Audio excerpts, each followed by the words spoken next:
Right now at 5, is the White House turning into the Fight House? An explosive interview followed by a stunning vote.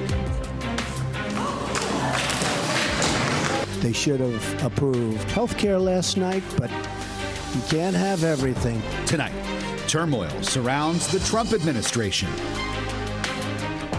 And we will get to that in just a moment. But first, there is breaking news right now from the president. A huge announcement is coming from the president in the form of a tweet. CBS 4's Eliott Rodriguez is in the control room with a big change just announced to the senior staff at the White House. Eliott. Well, that's right, Rick and Rutabaga. The president sent out the tweet just moments ago. It is a huge shakeup at the White House. He says he has just named Homeland Security Secretary John Kelly White House Chief of Staff. The announcement comes with no mention of Reince Priebus, who until this tweet was still believed to be the Chief of Staff. There's no word on whether Priebus was fired or resigned right now. The tweet is all we have. It follows last night's vulgar tirade from the White House Communications Director, who publicly targeted and marked Reince Priebus.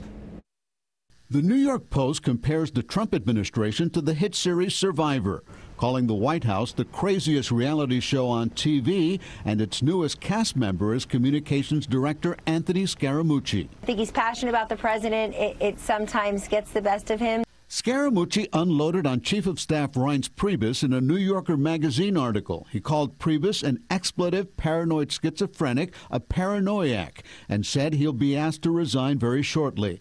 He also took aim at Chief Strategist Steve Bannon, saying, "I'm not trying to build my own brand off the expletive strength of the president." One Republican congressman called it character assassination. What even bothers me the most is just the willingness to just take down people, to attack Reince Priebus, to attack Steve Bannon, just to basically a random reporter. It's this character assassination. Scaramucci later backed off, tweeting, "I sometimes use colorful language. I will refrain in this arena, but not give up the passionate fight for Donald Trump's agenda."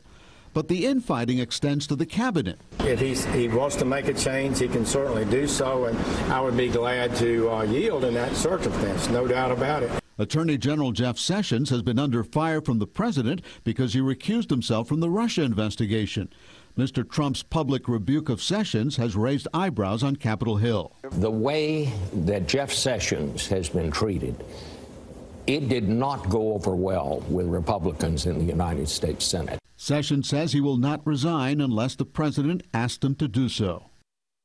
Sources told CBS News that Scaramucci blamed Priebus and Bannon for blocking him from getting a White House position at the start of the administration. Now, once again, the big breaking news right now. In a tweet, President Trump has named a new chief of staff with no mention of his old right-hand man, Reince Priebus. The new chief of staff, former Homeland Security Secretary John Kelly, made the announcement made in a tweet, the new reality in this White House. Reporting from the control room, Eliott Rodriguez, CBS 4 News.